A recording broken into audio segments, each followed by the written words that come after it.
नमस्कार. मेघाच मराठी रेसिपीमध्ये आज आपण भरपूर प्रोटीन आणि आयर्नयुक्त अशी रेसिपी तयार करणार आहे. बरं, ही रेसिपी झटपट तयार होईल, चवीलाही छान असेल, आरोग्यासाठीही चांगली असेल आणि वेट लॉससाठी तर अतिशय उत्तम असेल.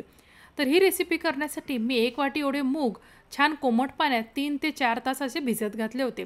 1 वाटी मूग भिजल्यावर ते दुप्पट होतात आणि त्यात आपण 1 वाटी एवढंच पाणी टाकायचं आहे आणि याचं छान बारीक वाटण तयार करून घ्यायचं आहे. वाटण तयार करताना हे एकदम बारीक असं छान तयार करून घ्या आणि त्यासाठी आपल्याला साहित्य तर अगदी मोजकं लागतं.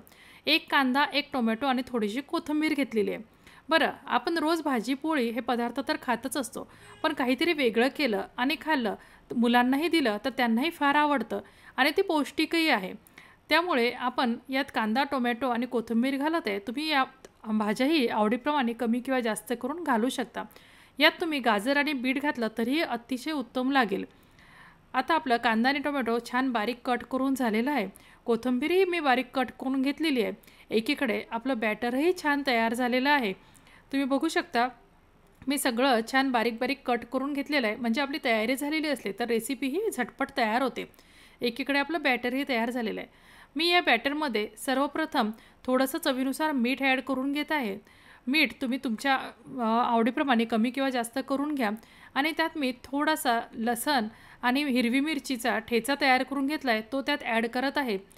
जर लहान मुलं खात असेल तर तुम्ही हिरवी मिरचीचा ठेचा स्किप करून थोडीशी लाल मिरची पावडर किंवा हळद पावडरही टाकून घेऊ शकता.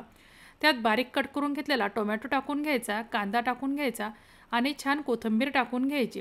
बॅटर छान व्यवस्थित असं मिक्स करून घ्यायचं आणि एकीकडे मी पॅन गरम करायला ठेवलेला आहे. पॅनवर थोडंसं तेल टाकून घ्यायचं.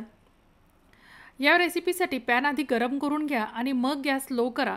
म्हणजे आपण जे धिरडं किंवा डोसा किंवा याला उत्तप्पा देखील म्हणू शकतो, तयार करणार आहे, हा झटपट तयार होतो.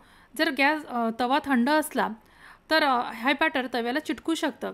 असं दोन्हीकडनं खमंग आपण हे धिरडं भाजून घेतलेलं आहे. तुम्ही बघू शकता, याच्या कडा अगदी सुटसुटीत मोकळ्या होतात आणि धिरडंही भाजायला साधारणपणे 2 ते 3 मिनिटातच हे छान खमंग असं भाजलं जातं आणि हे चवीलाही अतिशय उत्तम लागतं. तर ही रेसिपी तुम्ही नक्की एकदा ट्राय करून पहा आणि आपल्या मेघास मराठी रेसिपी चॅनलला जास्तीत जास्त लाईक, शेअर आणि सबस्क्राईब करा. आपले धिरडे तर अतिशय छान झाले होते. आमच्या इथं ते सर्वांना फार आवडले. तुम्ही देखील कमेंट करून कळवा की तुम्हाला ही रेसिपी कशी वाटली आणि तुम्ही ही रेसिपी ट्राय केली आहे का? धन्यवाद.